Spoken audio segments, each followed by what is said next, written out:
IB की report के आधार पर मुख्य चुनाव अधिकारी को सुरक्षा दी गई है।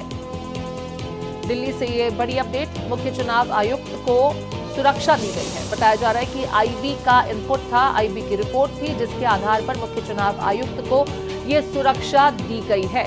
केंद्रीय गृह मंत्रालय ने ये सुरक्षा मुख्य चुनाव आयुक्त को दी है। तो दिल्ली से ये बड़ी अपडेट हम आपको बता रहे हैं, जहां आईबी की रिपोर्ट के बाद केंद्रीय गृह मंत्रालय ने मुख्य चुनाव आयुक्त को सुरक्षा दी है।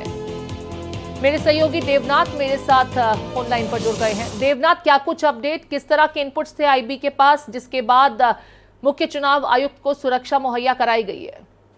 जी बिल्कुल, देखिए इस समय देश चुनावी मोड में है और देश में लोकसभा चुनाव 7 चरणों में होने हैं। इसी बीच टीएमसी सहित तमाम विपक्षी पार्टियां जो है आंदोलन कर रही हैं, हंगामा कर रही हैं। इसके बीच में खबर ये आ रही है कि इंटेलिजेंस ब्यूरो ने की जो थ्रेट परसेप्शन रिपोर्ट है उसके बाद गृह मंत्रालय ने मुख्य चुनाव आयुक्त राजीव कुमार को सुरक्षा दी है। ये बहुत महत्वपूर्ण है क्योंकि तमाम पॉलिटिकल पार्टियां आवाज उठा रही हैं और चुनाव को लेकर के, चुनाव की निष्पक्षता को लेकर के तमाम सारी बातें कर रही हैं। और यही वजह है कि इंटेलिजेंस ब्यूरो की जो थ्रेट परसेप्शन रिपोर्ट है उसको देखते हुए गृह मंत्रालय ने मुख्य चुनाव आयुक्त राजीव कुमार को सुरक्षा दी है।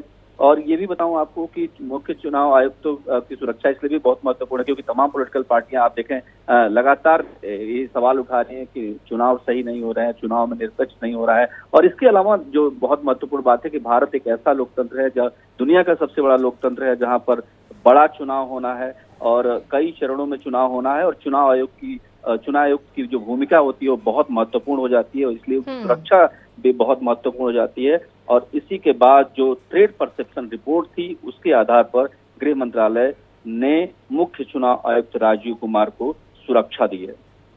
बहुत शुक्रिया देवनाथ, तमाम जानकारियों को साझा करने के लिए।